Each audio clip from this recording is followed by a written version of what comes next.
Welcome to another Pint with Seaniebee. This is another first. We're in a cheese shop in London and it's very smelly of cheese, but it is quiet. And I'm here with a very old friend of mine from, he's not old, but we know each other for a long time. He is a futurist, first futurist on the show. Richard Watson, welcome. Thank you very much. We've been trying to do this for about 2 years. We have indeed, various places. So anyway, what's the future hold? I don't really care anymore. I'm a bit over it, to be honest. Richard's been running a couple of brands called Now and Next, Brain Mail, and... There was Brain Fruit a very long time ago. Yeah. No, I was with you when you were launching that. Past. We were working together on that. And what he does is, on one level, he gathers all the latest new thinking and ideas from around the world and pockets it and packages it in a friendly, bite-sized email/website. He also does speeches and talks around the world about what the future is going to bring from industry to society to culture, and he's an all-round bright egg. So, seriously, what's the future hold? I really don't care.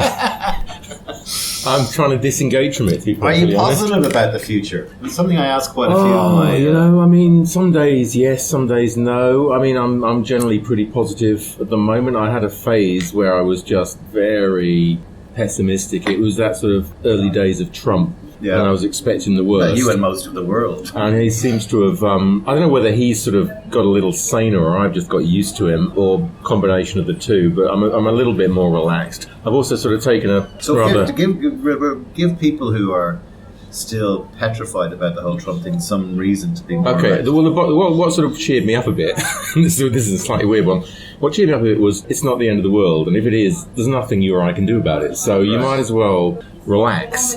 And the problem with sort of constantly having your head in the future and trying to cover every single thing on multiple scenario levels is it does slightly do your head in. I started trying to write a book about thinking, and it occurred to me that perhaps the end chapter should be something around, can you think too much? And I think actually you can at some point. I think you can go slightly crazy. The other problem is, historically what I've done is read a lot and try and sort of digest it and cross-fertilize it, and there's just too much stuff to read now. There's just too much information, and I've started quite seriously disengaging. One trick I've started to do, which works quite well, is I've started to read newspapers backwards, in the sense that sports page first. No, not that. I will buy, first of all, the dailies I've given up with, they're just full of nothing. Weekend editions of major newspapers are quite analytical, and that's good. People have the time. But I like reading them a month past their read-by date. And you can skim it real fast when the news is old news, and you can just put it together. It's quite Zen-like. You can put things together in a much sort of calmer way, and that seems to work. But I also find that if something really important happens, the news tends to find me, or somebody will say, have you seen this, have you seen that, or I'll just bump into information. And I swear to God, 95% of what's on television, what's in the news, what's on the radio is of no consequence. So I've just taken the view to just get the hell out of there to some extent. I've switched slightly to sort of away from newspapers to periodicals on paper.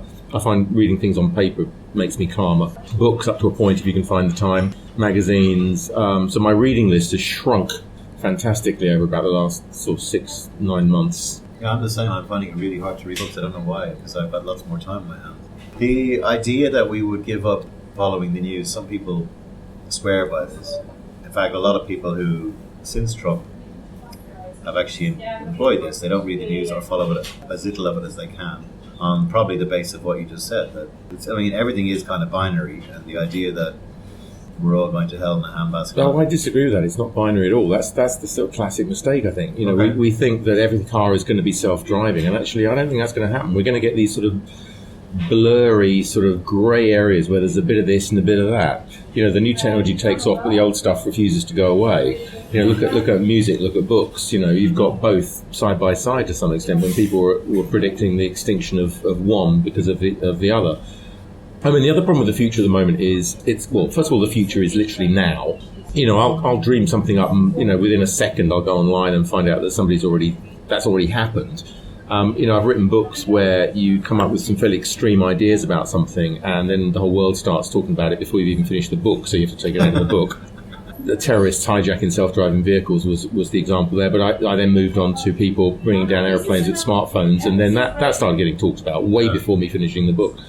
And, I have a good friend who writes real books, Lavi Tidar. He writes science fiction books. And we had a kind of interesting conversation once about, what does the word future mean? And he writes several hundred years into the future, bear in mind. I'm just concerned with 20 or 30. He's H.G. Wells of his time. He's a bit like that. And he was saying, well, the future is when things start to get really weird. And I sort of struggle to work out how they could be weirder than they already are.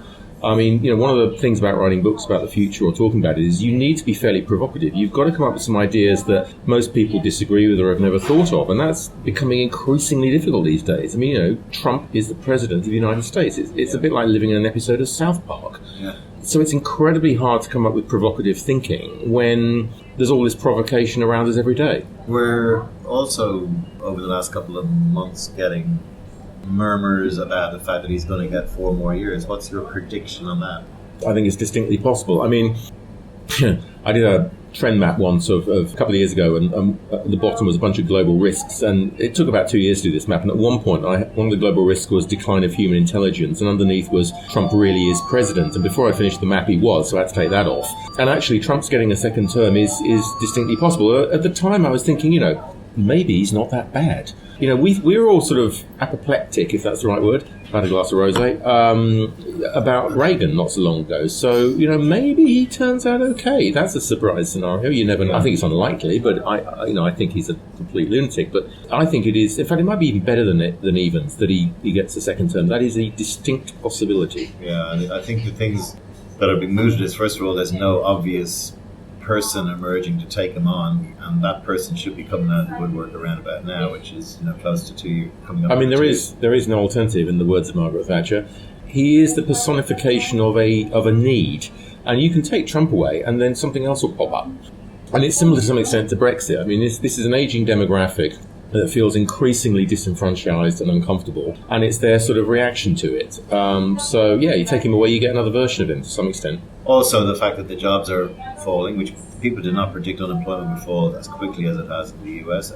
People's pensions and shares, because let's face it, at the end of the day, America is a greedy country, are being looked after. And my worry is that the wider thing is just the whole spread of selfishness and the difficulty of looking after fellow man, and the difficulty of sort of the you're fired element that he brings to the party, the identity politics, the bubbling over of racism again in a way that was always there but is being fomented. I mean, it's a very extreme form of capitalism that he represents, and to some extent what we're living through at the moment is capitalism with the handbrake off. There used to be a stabilizing force in the sense of it was the sort of the West versus the East, it was the US versus Russia, and that's kind of collapsed now, and it's a complete free-for-all. I'd say you can do anything as long as it's not illegal, but actually you can even do stuff that's illegal too. Yeah. So, and I think that is creating a deep level of anxiety. It's like the bad guys are winning. There's also too much change going on for most people's liking, which makes people quite sort of nervous and flighty. And you've nailed it. I mean, first of all, I think we need it sounds a bit sort of grandiose to say it, but we need a strategy for the human race this century in the light of things like AI. And the other thing I think we need is we need to move away from me back to we to some extent. I mean, that smacks of collectivism, which is a bad thing to some extent, but it is... this idea that we all, if we don't do capitalism, well, all we're left with is Marxism, and that killed billions, which is true, but we don't look at the social democratic countries of Scandinavia, where they seem to be doing it a lot better than it's completely self-absorbed. I mean, there's something in the papers, obviously not that I read them, a couple of days ago about, or actually it might even be this morning, I heard about it somewhere, there was a study that the loneliness at work, and people they're in there with their headphones on, they don't talk to people, they just email them even if they're 6 feet away. And that's all terribly efficient and convenient on one level, but if you spin that forward 30, 40 years, I think you have the narcissism, the self-interest, the personalisation turns into potentially... Well, it's extreme loneliness on quite a lot of levels. There are a lot of people that say, we don't need other people. You can be a perfectly well-functioning human being dealing with everything virtually. You're at home, you never leave it. You work from home, everything you need is delivered from home. You socialise virtually. And it's to some extent a generational thing. But I think personally that's wrong. I think at some level you would go completely mad if that's taken to an extreme. You do these brilliant, you just referenced them, the future maps, which look like a kind of a tube. You've clearly got inspiration from the London tube map, but they're absolutely fantastic. I'll put a link to one in the blurb of the podcast where you can just basically pick a theme and follow Richard's predictions into the future which are rabbit holes that you can just go down, and they're fantastic. Elucidate your views on the future of technology. You mentioned AI and stuff like that.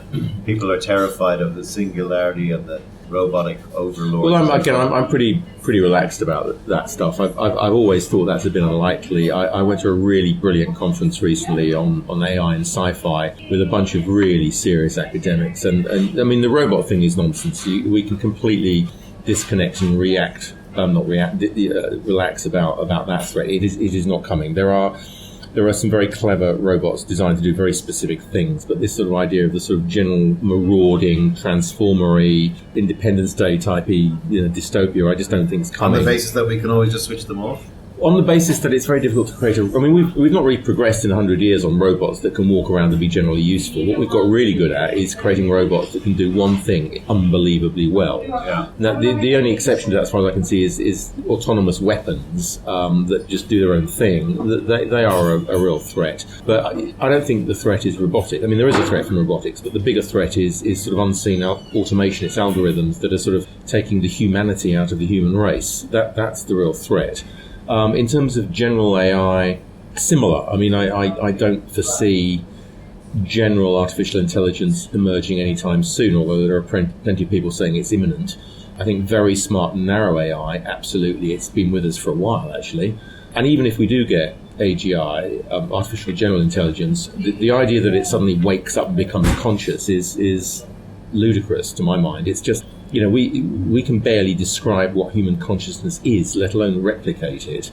So that's not something I'm worrying about. It really isn't. The other side of that coin, though, argue that it might not be human consciousness, but it might be, I read somewhere that if you had the most powerful computer in the world and you were asking it to replicate a tomato, right? So you put a tomato in front of it, and it basically had to replicate that either by whatever screen printing or whatever. That it would possibly blow up the world, because it would look at every possibility to make a tomato, and one of those possibilities would be blowing up the world. Oh, that didn't work. And so that we have these robots that are designed to solve problems, but they also they can't work out the fact that blowing up the world is not an option. Please, thank you. You've got to be very careful what you specify with artificial intelligence. I mean, there's a thing called the paperclip something. If you ask a machine, a really intelligent machine, to maximise the production of paperclips, same end result. It destroys the world, because it'll do anything to maximise the production of paperclips. Yeah. So but it just needs one prick to get that wrong. Yeah, I mean, this is where it's optimism versus pessimism. Short term, I think I'm a little bit pessimistic. There's a lot of things can and will go wrong, but longer term, I think we're sort of vaguely smart enough to sort of sort the problem out and see various things coming. New bases of normality, though, creeping stuff like climate, where we kind of know there's a problem and we do fuck all about it. For interesting watching Al Gore's new movie, he's like slapping his head going, well, maybe we could, but even things are starting to happen there. The cost of the solar cell has come down, and companies can start seeing that they can make money from environmentally healthy, especially places like Texas. I mean, first of all, we seem to be. I mean, we keep inventing new fears. We keep inventing new anxieties. I don't entirely know why. There's probably some sort of deeper thing going on there. I mean, what people forget is the future is not a linear extrapolation from present conditions. That's the classic mistake people make. It's a system. It has feedback loops in it. I mean, we were hysterical about peak oil 10 years ago. And what people failed to see was, how much oil is left depends on how much we're willing to pay for it. The more expensive it is, the more incentive there is to go and find more of it. And the history of the oil industry to some extent is technological innovation.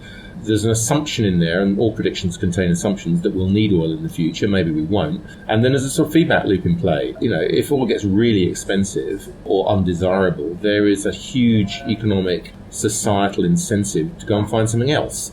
And energy is one thing I'm just really not concerned about. We are bathed in energy every day. We have a short-term storage problem with energy. I mean, I'm far more concerned about food and water, and particularly water going forward. And water, you've either got it or you haven't. It's quite difficult to sort of substitute an alternative. There is only a certain amount of water on the planet. Yeah, but even there, it's just, it's like paper bags. We started charging 5p per paper bag. All of a sudden, our behaviour, plastic bag, our behaviour changes. You could change the water problem with pricing, with societal shifts in terms of attitudes, behaviour, regulation, and we're wasteful. 70% I think of global water use gets sprayed on fields willy-nilly. Why don't we try precision agriculture is an idea where we start watering individual plants, not entire fields. We start getting clever with how we use it. So I'm ultimately quite relaxed about that as well.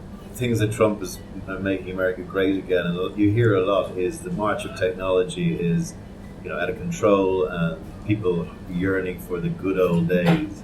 Were there ever any good old days? I don't think there ever were. And the interesting thing about Make America Great Again is it's backward looking. It's again is the key word there. And I think there is a bit of a battle going on now between going backwards and going forwards. Silicon Valley is all for going forwards, and you've got other sort of demographics, other regions that want to go backwards. Because, it's your point, were there ever? It's perceived safety in the past. There's two massive things going on potentially at the moment. One is climate change, the other is aging populations. And aging populations have a tendency to retreat into history. Nostalgia is a very potent force for people over 65. So that comes into play as well. And again, we're being very singular in terms of looking at technology and extrapolating forward. You've got to overlay things like demographics over technology. There's all sorts of scenarios in terms of where things could play out. The other thing that I find quite amusing about the likes of AI and robotics is people seem to talk about it as though it's some sort of independent force. We are the ones inventing and deploying this stuff. If it's making us feel uncomfortable, then we should do something about it. The future is something that's created from what you and I decide to do today and tomorrow. It's not. Some of it. Except for Scaramanga or Ozymandias in his cave up in Greenland, who's got munchkins working on bits of it are rogue. Bits of it are out of control, but we are hugely powerful, both individually and especially collectively. And if we don't like the direction of things, then it's incumbent upon us to change them. What would be the three? You may have already mentioned them, and you have to skirt back over them. The three things that you do feel we're not paying attention to that we really should be. Are you referring to just trends or horsemen of the apocalypse? No, you as a person. What you studied all this stuff, and you go, "Oh shit!" Okay, I can be flippant if you want, but I think the biggest problem this century is loneliness. Right. Which I've been talking about for a while. It's sort of slightly coming onto the agenda now. On the one hand, we're connected like never before, but it's superficial, and we're living alone. We don't need other people like we used to, and I think people at some sort of deep level of feeling, ultimately quite lonely. I think another issue that is getting some airplay, but not enough, is sleep. Big issue, not just for physical health, but mental health. I'm particularly interested in sleep because it's so necessary for the generation of ideas. When we're asleep, we make sense of the day's data. We start cross-fertilizing today's data and generating insights and ideas. The third thing I'm very concerned about at the moment is income, wealth, opportunity polarization. The world is becoming a less fair place. We have been here before. It's arguably not as bad as it has been in the past, but it's still pretty bad. And I'm not sure that's sustainable. I think at some point society snaps if you have that level of inequality. Snaps with pitchforks and flaming I don't know, maybe. And then other stuff, I've been talking about, I've sort of given up talking about screens and the internet and social media as sort of addictive and disruptive forces in a negative sense, because everyone now is starting to talk about that. Although you kind of wonder where everyone was 10 years ago. I read a book 10 years ago about the serious negative downsides of social media in particular, but just screens in general and smartphones with their hugely addictive nature, and then all of a sudden everyone seems to have woken up to this, and it's amazing how it's a bit like inventing things. Your timing can stink. If you're too soon with saying something, nobody will give you any attention. Even if you got your timing right and you're saying something that is blatantly, obviously true, it's quite possible that nobody will listen because you're not wearing the right kind of suit, you haven't been to the right kind of institution, you're not the right age. If some guy, sitting outside the tube on his uppers is holding a big sign saying that the end of the world is nigh, we no attention whatsoever. But if George Soros says it, we all start paying attention. There's an article on, going back to AI, Frey and Osborne at Oxford University about the effects of AI on unemployment, and there were some statistics which, from memory, 47% of US jobs were under threat of automation over the next 20 years. In the UK, they were wildly optimistic, saying it was only 36%. And everyone sort of believed that because it says Oxford. And actually, if you dig into that study, it's monstrously naive. It's stupid on so many levels. It's very binary. Either a job survives or it won't. And there are some things that, like, well, according to them, there are no watchmakers or watch repairers in the future. And you kind of think, well, why? And I actually did ask them, and they didn't respond. Why would you say that? Are you assuming everyone's got a clock on their phone? That shows no understanding of psychology and why people wear watches, which has got nothing to do with telling the time. And I think they've got surgeons as being sort of job safe, when actually they are potentially under threat, according to some people I know and stuff I've seen. So it's all, it's completely autonomous or semi-autonomous When have surgeons. we ever, as a species, this may be a question that you can just blow me out of the world, because I just can't think of many off the top of my head, where we as a human species on this planet have identified a problem that is a big threat to us. And aside from things like vaccinations and stuff like that, vaccination process, which I accept are huge, but we've had one of the continents of our planet underwater, well, literally not underwater, under sun, underwater in terms of food, in terms of poverty, in terms of disease, for all of my life. And yes, we have reduced the numbers, and yes, well done. Now maybe instead of 4 billion people living under under $2 a day, they're living on $2.90 or whatever. But when have we ever really galvanized? We got a man on the moon. Oh, I think the obvious thing is nuclear weapons, right, where until very recently we had that completely under control. It's something we invented and decided that we wouldn't use them. Chemical and biological weapons, until very, very recently, and we're talking years, not even decades, were completely under control. I think we are beginning to galvanize around the issue of antibiotic resistance, which is another of those big sort of threats. And I thought you were going to say, when were we ever optimistic? And my answer was going to be in the 60s. And the 60s, technology was universally seen as a force for good, which maybe some people still see it like that. And you had Star Trek as this sort of optimistic science fiction, and now all science fiction seems to be dystopic. Race and civil rights were all over the shop. And that is true. America was burning in the 60s. The funny thing is, though, if you look at, I think, was it Obama said, when there's never been a better time to be alive. Yeah. You look at all of the metrics that really matter. You look at human lifespans. You look at women in education and work. You look at infant mortality, extreme poverty, death from serious crime and war, access to clean water, you name it. There's no question now is the golden age. Steven Pinker's theory is. What do you want? 2018 or 1918? Yeah. No contest. Spanish flu raging post World War I. Yeah. But somehow we don't see that. Everyone is very anxious. They're worried about this, that, and the other. I'm not sure, but I think it comes down to two things. First of all, we're exposed to too much information. A lot of it highly dubious. So we're being put on the back foot the whole time. Go back 100 years, very little information reached our conscious minds, and when it did, it had probably been discussed quite a bit. These days, it's just like, there's no filter, it just hits us 24/7. The other issue, I think, is the perception of too much change going on. And this is an old idea from a book called Future Shock from early 70s by Alvin and Heidi Toffler. The central thesis was the perception of too much change over too short a period of time would create some sort of mental instability at an individual and institutional level. And I think that's what we're living through right now. And we are grappling to find ways of controlling the information flow and controlling the perception that there's too much going on. If you talk to a lot of business people right now, there's very senior business people, their issue seems to be, I'm not sure what I'm supposed to pay attention to. There's all this stuff going on that people tell me is going to be disruptive. What do I focus on? And to some extent, I think the answer is what you've always focused on. I mean, I was in Australia recently talking to a bank about platform banking and AI, and my wife has a bank account with them, and I know full well that they can't even spell her name right, answer their phone, stop blocking her credit card, or the worst one is they send her other people's bank statements. Lovely. Now, forget about AI in banking. Just fix the real simple things. And also the other thing that's not changing, which we forget, is us. Basic human needs have not changed since we crawled out of a cave. And we're not properly addressing that stuff. So, the other stuff's icing on the cake. And once you've got the basics right, you can start fiddling around with that. But most people haven't even got the basics.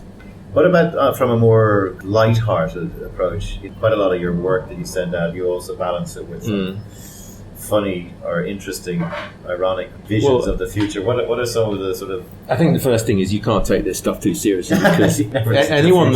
Well, no, really, you shouldn't, really. Yeah. Anyone that takes this whole thing seriously is delusional, and anyone that stands up and says that something will or won't happen is kidding themselves, you or the pair of you. We fundamentally don't know what's going to happen, so a sort of degree of tongue-in-cheekness is definitely required. And I think also, if it's sort of a bit grim out there, a bit of humour doesn't hurt. And actually, humour is a incredibly human trait, and you could get machines to invent and tell jokes, but they're not fundamentally not very funny. So humour's always good, and I quite like. I'm a real fan of Black Mirror, and that's where you take now and just spin it very, very slightly and put a sort of black edge on it. I think putting a sort of humorous edge on it just sort of lightens it a little bit, and I don't know. I think it probably comes back to the fact you just can't take it too seriously. I mean, all these sort of maps I do, there's always a joke somewhere. Just to keep people on their toes. Quite often people don't see them and take things way too seriously. So I think, and also I don't know about the future, but certainly if you start looking at creativity and innovation, having a bit of a laugh, having fun is integral to the entire process. So maybe that's true with the future as well. One of my friends said recently, why are we not laughing so much? There's no joy at work. I mean, I can tell you about work without naming any names. But when you and I we used to work in moderately large places, there was a bit of tomfoolery, a bit of banter. Occasionally it went a little bit too far, but it was well-intentioned, well-natured, and to some extent joyous. And now, you can't say anything, you can't touch anyone on the knee, you can't call anyone a twat, you can't do the practical jokes. And there was a thing somewhere I worked recently where, actually I probably shouldn't say this, but I've started now, haven't I? Where we need more fun in the workplace. And I was it's the worst thing I was suggesting ways to inject fun. And one of the ways of injecting fun was to have a drinks. And the first thing that happens, I mean, I'm assuming somebody did a sort of risk assessment on the drinks somewhere along the line that I wasn't aware of. But the second thing that happened was they wanted an outcome. And it was like, well, the outcome is we have a drink, we have a laugh. And people were seriously suggesting that there's almost somebody with a clipboard walking around writing down what they're saying for the output. So it's a bit like having a dinner party with some great mates where somebody's transcribing it. It's like, Jesus, I mean, two of the worrying things are this breakdown of there's obviously a very serious side to tranny toilets and identity politics and personal pronouns and Me Too. And not belittling it, but there needs to still be the court jester poking fun at this. There is nothing. What's that formula? Tragedy plus time equals comedy. Yeah. And to my mind, there is nothing you can't make a joke about, as long as you maybe leave it a little while. I mean, I still think probably the Holocaust is going a little bit too far, especially if you're not Jewish. But tranny toilets are definitely worth a joke. And the problem we have at the moment, I was talking to somebody recently about sort of big things that nobody's talking about. We've got this sort of extreme liberalism. This is back to the sort of narcissism, I can do whatever I like thing, which is hitting up against this sort of rather sort of new puritanical streak, Calvinist thing that's going on. So you've got people, even within the Labour Party in Britain, that are saying, everything's allowed, or something is completely out of order, and then doing the exact opposite themselves. And to some extent, this will get us in trouble, to some extent you see that with the Me Too movement. I mean, there's on one level, it's a good thing on one level, but on the other level, it's sort of completely contradictory and hypocritical with some of the stuff that's going on. I mean, everyone thinks we're seriously free here. You cannot sit down in London on Waterloo Bridge and start selling socks. There is no freedom there. There's freedom to do other things. But it's hitting against some other stuff. So it's probably, to some extent, the least free we've ever been. Well, I mean, I think the people who I know who are, let's just say, the most, I don't know what the word to use is, the most liberal feminists, maybe. They're not the Nazi feminists, but the people who are just going, there is an issue with women, 10 in 1,000 rape cases getting convictions. No, there's some serious issues with sexual harassment in the workplace. There is an issue with glass ceilings for women. There is an issue with women in Ireland, my country, being treated like incubators. It's quite classist in a sense. I mean, you can stand up on the red carpet at Hollywood with a big banner saying "Me Too," with your nipples hanging out your dress, and that's perfectly acceptable because that's me being me, and that's empowerment. Yet if you're sort of walking around a Formula One grid in your bikini with a bit of cleavage showing, that's demeaning to women. It's like, well, hang on a minute. I'm not quite sure I understand that. We probably shouldn't go there. We'll get lynched. But the other point about it is that point about all getting lynched. It's also stifling conversation. People are afraid to have the conversation. Oh, it's the no platform thing at universities. I don't give a fuck about having the conversation. I'm not like, in any way a misogynist. Yeah. But listen to him saying, yeah, I'm not. And it's like, oh, well, only a true misogynist. That's a real and you get into a web. problem. And I'm like going, no, we need to sit down we need to have discussions about Islam. Oh no, Islam's a very peaceful religion. Yeah, okay, but some of it is actually causing major problems. The no platform thing at universities is deeply troubling. There seems to be things now that you're just not allowed to say. Yeah. Or not even believe in the privacy of your own home. Identity, like personal pronouns, now 34 and counting, including elf, by the way. I identify as an elf. Weird. And if you don't call me elf, then I am offended. You can be in Canada, put in... that probably is the future. Crime. Everyone thinks it's quite binary. It's not this, it's that. And actually, things like films like Robot and Frank and Blade Runner, the original Blade Runner to some extent, are these sort of interesting mixes of things that are contradictory, and some things work, some things don't, and that's probably quite accurate, actually, in terms of what we're getting.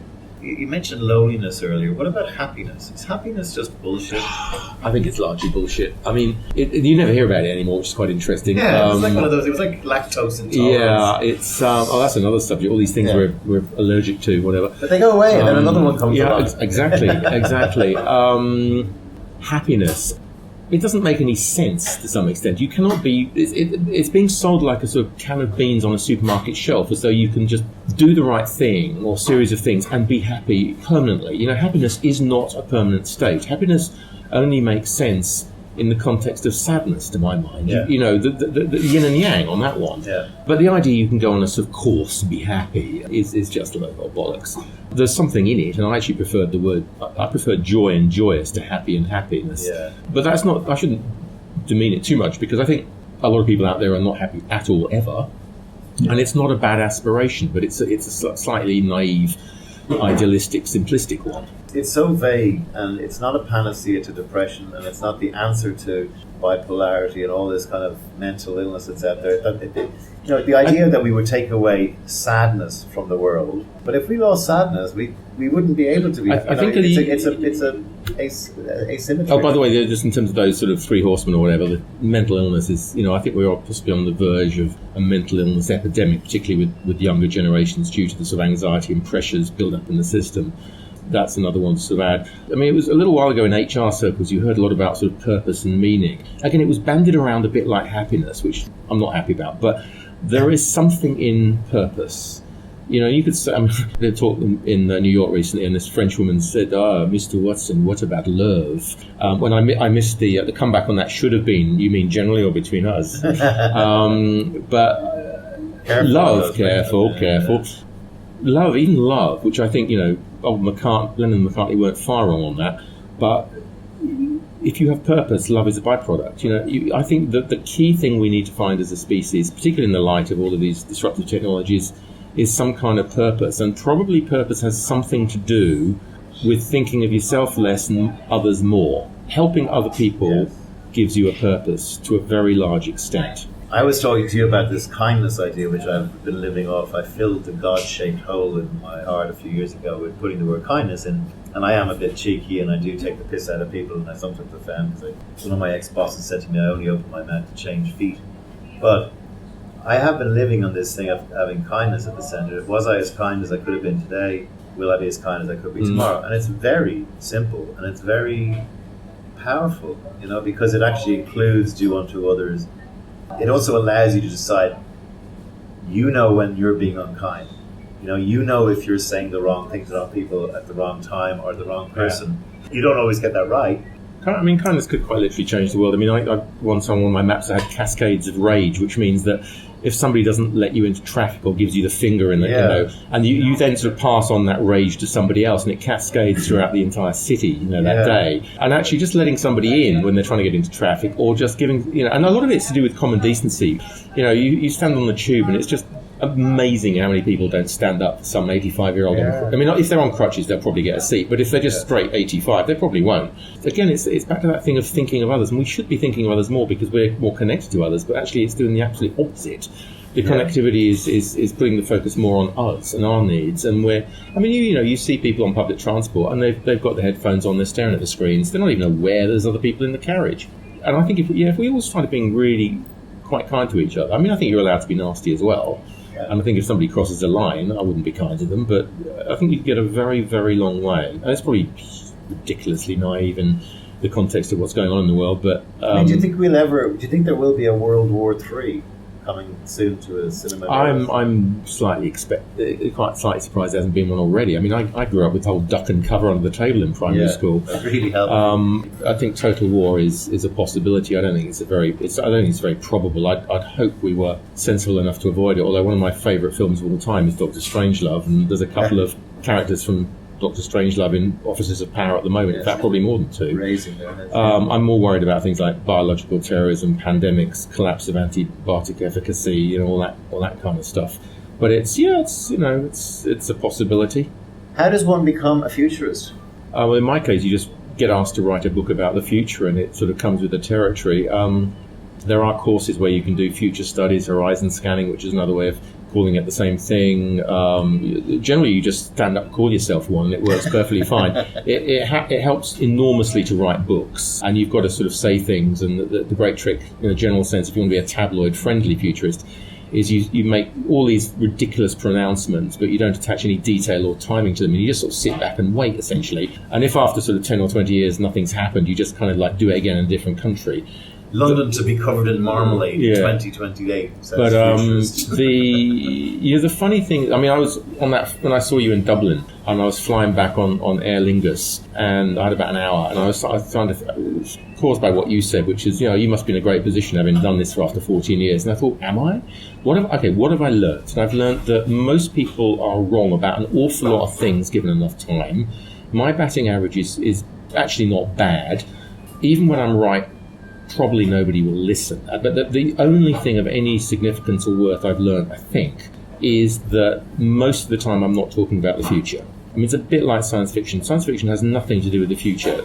Science fiction is a way of voicing contemporary anxieties and concerns 95% of the time. And 95% of the time, the word future is sort of subterfuge. It's an excuse for allowing people to think quite deeply about what they're doing right now. I mean, if you sit in an office at British Telecom, you stare out the window for 2 weeks without moving, you will get either fired or some sort of warning. Whereas if you say, I'm thinking about the future, it's perfectly allowable.